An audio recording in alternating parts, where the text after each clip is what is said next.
ಕಾಶ್ಮೀರ ಲೋಕಸಭಾ ಚುನಾವಣಾ ಕಣದಿಂದ ಬಿಜೆಪಿ ಹಿಂದೆ ಸರಿದಿದೆ. 3 ಲೋಕಸಭಾ ಕ್ಷೇತ್ರಗಳಿಗೆ ಇದುವರೆಗೂ ಅಭ್ಯರ್ಥಿಯನ್ನೇ ಘೋಷಣೆ ಮಾಡಿಲ್ಲ ಬಿಜೆಪಿ. ನಾಮಿನೇಷನ್ ದಿನಾಂಕ ಮುಗಿದು ಹೋದರೂ ಕೂಡ ಅಭ್ಯರ್ಥಿಯನ್ನ ಘೋಷಣೆ ಮಾಡುವ ಗೋಜಿಗೆ ಬಿಜೆಪಿ ಹೋಗಿಲ್ಲ. ಬಾರಾಮುಲ್ಲಾ, ಶ್ರೀನಗರ, ಅನಂತನಾಗ್, ರಜೌರಿ ಕಣದಿಂದ ಬಿಜೆಪಿ ಪಲಾಯನ ಅಂತ ಸುದ್ದಿ ಬರ್ತಾ ಇದೆ. ಬಾರಾಮುಲ್ಲಾ, ಶ್ರೀನಗರ, ಅನಂತನಾಗ್, ರಜೌರಿ ಈ ಕಣದಿಂದ ಪಲಾಯನ. ಹೇಳ್ರಪ್ಪ ಯಾಕೆ ಅಂತ ನಮಗೆ ಗೊತ್ತಿಲ್ಲ. ಆರ್ಟಿಕಲ್ 370 ಸಕ್ಸಸ್ ಭಾಷಣ ಮಾಡಿದ್ದೀರಿ, ಆಯಿತು. ಈ ಸಕ್ಸಸ್ ನಿಮ್ಮದಾದರೆ ಅದರ ಲಾಭ ಪಡ್ಕೊಳ್ಬೇಕಲ್ವೇ? ತಕರಾರಿಲ್ಲ ಯಾರ್ದೂ ಇಲ್ಲಿ. ದೇಶಕ್ಕೆಲ್ಲ ಒಂದು ಕಾನೂನು ಇದ್ದಾಗ ಜಮ್ಮು ಕಾಶ್ಮೀರಕ್ಕೆ ಒಂದು ಕಾನೂನು ಅಂತ ಮಾಡೋಕ್ಕಾಗಲ್ಲ. ಎಸ್, ಹೆಮ್ಮೆ ಇದೆ ಅದರ ಬಗ್ಗೆ, ಮಾತಾಡೋಣ.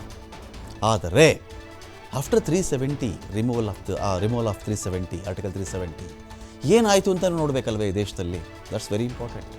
ಇಲ್ಲೇನಾಗ್ತಾ ಇದೆ, ಆರ್ಟಿಕಲ್ 370 ದೇಶದಾದ್ಯಂತ ಭಾಷಣಕ್ಕೆ ಸೀಮಿತವಾಗಿದೆಯಾ? ಕಾರಣ ಯಾಕೆ ಇವರು ಸ್ಪರ್ಧೆ ಮಾಡ್ತಾ ಇಲ್ಲ? ಕಾಶ್ಮೀರದ ಜನ ಮನ ಗೆಲ್ಲೋದಕ್ಕೆ ಇವರು ಆಗಿಲ್ಲ.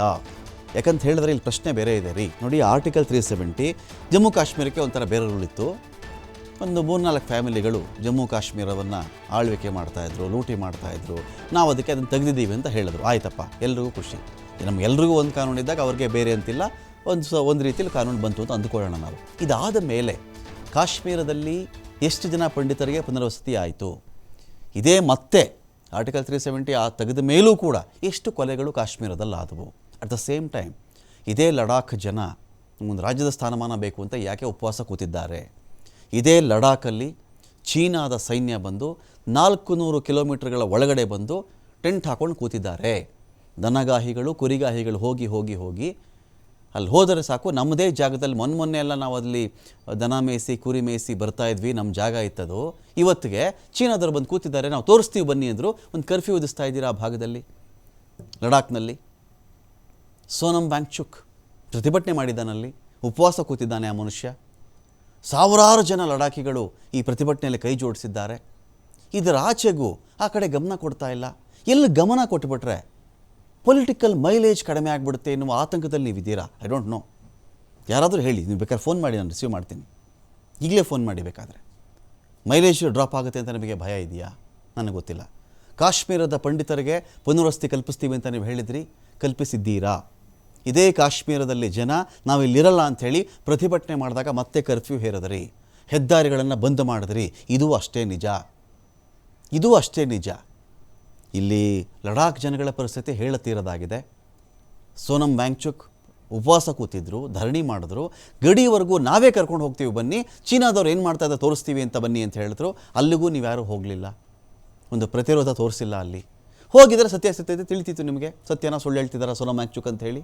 ಕರ್ಫ್ಯೂ ಹಾಕ್ಬಿಟ್ಟು ಅವ್ರನ್ನೂ ಹೋಗದಂತೆ ತಡೆದು ನೀವು ಹೋಗದೇ ಇದ್ದರೆ ಹೇಗೆ? At the same time article 370 ತೆಗೆದಿರುವುದು ಕಾನೂನಾತ್ಮಕ ದೃಷ್ಟಿಯಿಂದ ಅವ್ರಿಗೇನು ಬೇರೆ ಕಾನೂನು ಬೇಕಾಗಿಲ್ಲ, ಒಂದೇ ಕಾನೂನನ್ನು ಹೇಳೋದಕ್ಕೆ ಮಾಡಿದ್ದೀರಾ ನೀವು? ಅಥವಾ ಇದೇ ಜಮ್ಮು ಕಾಶ್ಮೀರದಲ್ಲಿ ಸಂಪದ್ಭರಿತವಾಗಿರತಕ್ಕಂತಹ ಗಣಿ ಸಂಪತ್ತಿದೆ, ಖನಿಜ ಸಂಪತ್ತಿದೆ, ಅದನ್ನು ಬೇರೆಯವರಿಗೆ ನೀವು ಗುತ್ತಿಗೆ ಕೊಡ್ತಾ ಇದ್ದೀರಾ ಅಂತ ಕೂಡ ಅನೇಕರು ಪ್ರಶ್ನೆ ಕೇಳ್ತಾ ಇದ್ದಾರೆ. ಲಡಾಖ್ ಖನಿಜ ಸಮೃದ್ಧವಾಗಿರತಕ್ಕಂಥ ಒಂದು ಪ್ರದೇಶ. ಲಿಥಿಯಂ ಯಥೇಚ್ಛವಾಗಿ ಸಿಗುತ್ತೆ. ಎಲೆಕ್ಟ್ರಿಕ್ ಕಾರ್ ಬರ್ತಾ ಇದೆಯಲ್ಲ, ಅದಕ್ಕೆ ಬ್ಯಾಟ್ರಿಗಳು ಬೇಕಲ್ವಾ?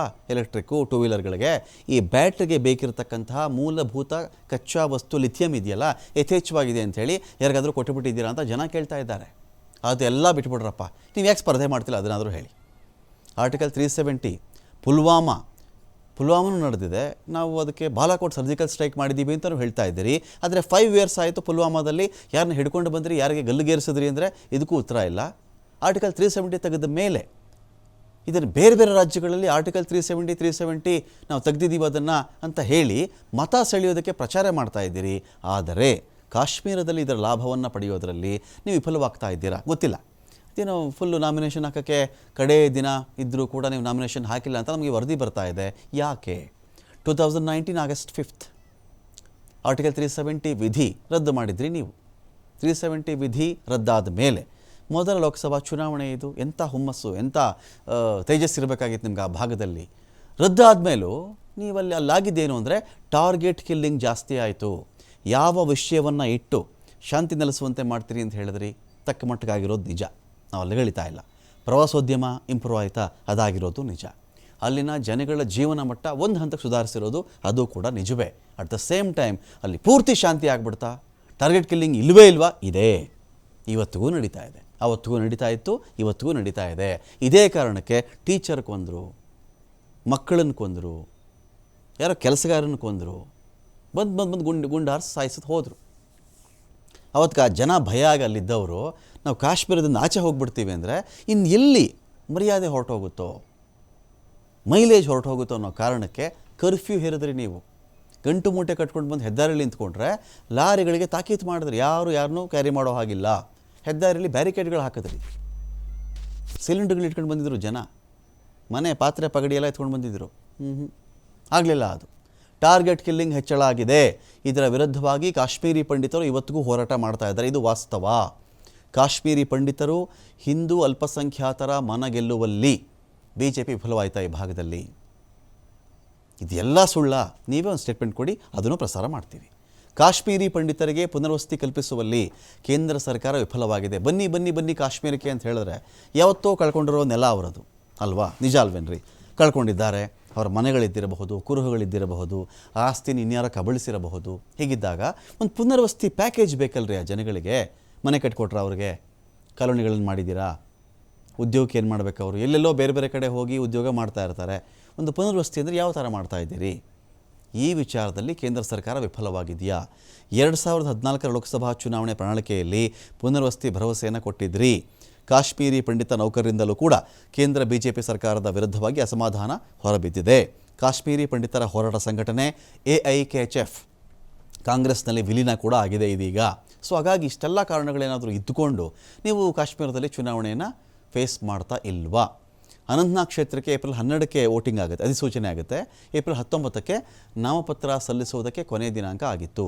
ಉಮೇದುವಾರಿಕೆ ಹಿಂಪಡೆಯಲು ಏಪ್ರಿಲ್ 22 ಕೊನೆಯ ದಿನ. ಶ್ರೀನಗರ ಲೋಕಸಭಾ ಕ್ಷೇತ್ರಕ್ಕೆ ಏಪ್ರಿಲ್ 18 ಅಧಿಸೂಚನೆ, ನಾಮಪತ್ರ ಸಲ್ಲಿಕೆಗೆ ಏಪ್ರಿಲ್ 25 ಕೊನೆಯ ದಿನ, ಉಮೇದುವಾರಿಕೆ ಹಿಂಪಡೆಯುವುದಕ್ಕೆ ಏಪ್ರಿಲ್ 29 ಕೊನೆಯ ದಿನ. ಬಾರಾಮುಲ್ಲಾ ಕ್ಷೇತ್ರಕ್ಕೆ ಏಪ್ರಿಲ್ 26 ಅಧಿಸೂಚನೆ, ಮೇ 3 ನಾಮಪತ್ರ ಸಲ್ಲಿಸಲು ಕೊನೆಯ ದಿನಾಂಕ, ಉಮೇದುವಾರಿಕೆ ಹಿಂಪಡೆಯುವುದಕ್ಕೆ ಮೇ 6 ಕೊನೆಯ ದಿನ. ಇಷ್ಟಾದರೂ BJP ಕಡೆಯಿಂದ ಕ್ಯಾಂಡಿಡೇಟ್ ಹಾಕಿಲ್ಲ. ಯಾಕೆ ಅಂತ ಜನ ಪ್ರಶ್ನೆ ಕೇಳ್ತಾ ಇದ್ದಾರೆ. ಡೀಟೇಲ್ಸ್ ಕೊಡೋಕೆ ಇದೀಗ ಸಂತೋಷ್, ಏನಾಗಿದೆ ಕಾಶ್ಮೀರದ ಕಥೆ? ಯಾಕೆ BJPಯಲ್ಲಿ ಇಲ್ಲಿವರೆಗೂ ತನ್ನ ಕ್ಯಾಂಡಿಡೇಟ್ಗಳನ್ನು ಹಾಕಿಲ್ಲ ಅಂತ?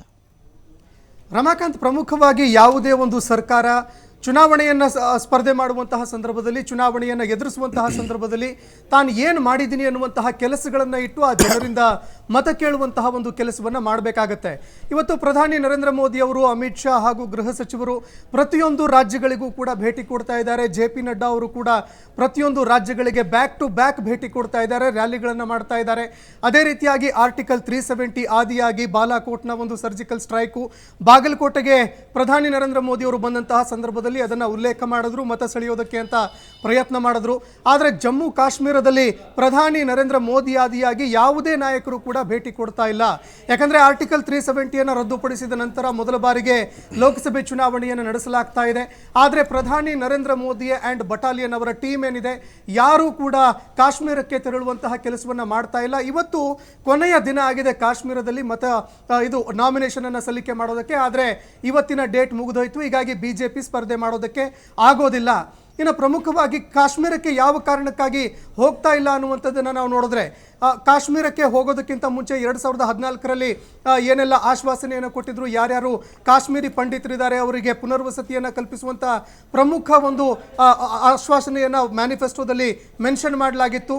ಆದರೆ ಅದನ್ನು ಸಂಪೂರ್ಣವಾಗಿ ಪೂರ್ಣ ಮಾಡಿಲ್ಲ ಅನ್ನುವಂತಹ ಒಂದು ವಿಷಯವನ್ನು ಇದೀಗ ಕಾಶ್ಮೀರಿ ಪಂಡಿತರ ಸಂಘಟನೆಗಳು ಆಕ್ರೋಶದ ಮೂಲಕವಾಗಿ ಹೊರಹಾಕ್ತಾ ಇದ್ದಾವೆ. ಅದೇ ರೀತಿಯಾಗಿ ಈ ಪ್ರದೇಶದಲ್ಲಿ ಇರುವಂತಹ ಏನು ಸಂಘಟನೆಗಳಿದ್ದಾವೆ, ಕಾಶ್ಮೀರಿ ಪಂಡಿತರ ಹೋರಾಟ ಸಂಘಟನೆಗಳು ಈಗ ಕಾಂಗ್ರೆಸ್ನ ಪಕ್ಷದ ಜೊತೆಯಲ್ಲಿ ವಿಲೀನವಾಗುವಂಥ ಒಂದು ಕೆಲಸಗಳಾಗ್ತಾ ಇದೆ. ಇನ್ನು ಅದೇ ರೀತಿಯಾಗಿ ಪ್ರಮುಖವಾಗಿ ಕಾಶ್ಮೀರಿ ಪಂಡಿತರ ಒಂದು ಪುನರ್ವಸತಿ ಆಗಿರ್ಬೋದು, ಟಾರ್ಗೆಟ್ ಕಿಲ್ಲಿಂಗ್ ಆಗಿರ್ಬೋದು, ಕಾಶ್ಮೀರಕ್ಕಾಗಿ ಏನೆಲ್ಲ ಮಾಡಿದ್ದೀವಿ ಅನ್ನುವಂತಹ ವಿಷಯವನ್ನ ಅಲ್ಲಿ ಹೋಗಿ ಪ್ರಸ್ತುತ ಪಡಿಸಬೇಕಾಗತ್ತೆ ಬಿಜೆಪಿ ಸರ್ಕಾರ. ಇದೇ ಕಾರಣಕ್ಕಾಗಿ ಹಿಂದೆ ಸರಿತಾ ಇದೆಯಾ ಅನ್ನುವಂತಹ ಒಂದು ಪ್ರಶ್ನೆ ಕೂಡ ಕಾಡ್ತಾ ಇದೆ. ಅದೇ ರೀತಿಯಾಗಿ ಲಡಾಖ್ನ ಯಾವುದೇ ಭಾಗಗಳಿಗೂ ಕೂಡ ಪ್ರಧಾನಿ ನರೇಂದ್ರ ಮೋದಿ ಅವರು ಆಗಿರ್ಬೋದು, ಅದೇ ರೀತಿಯಾಗಿ ಅಮಿತ್ ಶಾ ಅವರಾಗಿರ್ಬೋದು, ಯಾವುದೇ ನಾಯಕರು ಕೂಡ ಭೇಟಿ ಕೊಡ್ತಾ ಇಲ್ಲ. ಹಾಗಾದ್ರೆ ಆರ್ಟಿಕಲ್ 370 ಆದಿಯಾಗಿ ಹಲವಾರು ಏನು ಗಡಿ ಭಾಗದಲ್ಲಿ ಏನೆಲ್ಲ ಅಭಿವೃದ್ಧಿ ಆಗಿದೆ ಅನ್ನುವಂತಹ ಮಾತುಗಳನ್ನ ಹೇಳ್ತಾ ಬರ್ತಾ ಇದ್ರು. ಅದೇ ರೀತಿಯಾಗಿ ತಾವೇನೇನು ಅಭಿವೃದ್ಧಿಯನ್ನ ಮಾಡ್ತಾ ಇದ್ದೀವಿ ಅನ್ನುವಂತಹ ಮಾತನ್ನ ಹೇಳ್ತಾ ಬರ್ತಾ ಇದ್ರು. ಆ ವಿಷಯಗಳನ್ನ ಬೇರೆ ಬೇರೆ ರಾಜ್ಯದಲ್ಲಿ ಮತ ಸೆಳೆಯೋದಕ್ಕೆ ಮಾತ್ರ ಇಲ್ಲಿ ಬಿಜೆಪಿ ಬಳಕೆ ಮಾಡ್ತಾ ಇದೆಯಾ ಅನ್ನುವಂತಹ ಅನುಮಾನ ಸಹಜವಾಗಿ ಕಾಡುತ್ತೆ. ಅದೇ ರೀತಿಯಾಗಿ ವಿಪಕ್ಷಗಳು ಕೂಡ ಇದಕ್ಕೆ ಸಂಬಂಧಪಟ್ಟಂತೆ ಬಿಜೆಪಿಯನ್ನ ಇಲ್ಲಿ ಟೀಕೆ ಮಾಡುವಂತಹ ಕೆಲಸವನ್ನ ಮಾಡ್ತಾ ಇದ್ದಾವೆ. ಕಾಂಗ್ರೆಸ್ ಆದಿಯಾಗಿ ಹಲವಾರು ಪಕ್ಷಗಳು ಇವತ್ತು ಟೀಕೆ ಮಾಡ್ತಾ ಇದ್ದಾವೆ. ಯಾವ ಕಾರಣಕ್ಕಾಗಿ ಇವರು ಕಾಶ್ಮೀರದಲ್ಲಿ ಸ್ಪರ್ಧೆ ಮಾಡಿಲ್ಲ, ಇದಕ್ಕೆ ಸಂಬಂಧಪಟ್ಟಂತೆ ದೇಶದ ಜನರಿಗೆ ಉತ್ತರ ಕೊಡುವಂತಹ ಸಮಯ ಈಗ ಬಂದಿದೆ. ಕೇವಲ ಈ ವಿಷಯಗಳನ್ನು ಇಟ್ಕೊಂಡು ಮತವನ್ನ ಸೆಳೆಯೋದರ ಬದಲಾಗಿ ತಾವು ಏನು ಮಾಡಿದೀವಿ ಅನ್ನುವಂತಹ ವಿಷಯವನ್ನ ಮುಂದೆ ಇಟ್ಕೊಂಡು ಚುನಾವಣೆಯನ್ನ ಎದುರಿಸಬೇಕು ಅಂತ ಈಗ ವಿಪಕ್ಷಗಳು ಬಿಜೆಪಿಯನ್ನ ಟೀಕೆ ಮಾಡ್ತಾ ಇದೆ. Ramakant, thank you Santosh.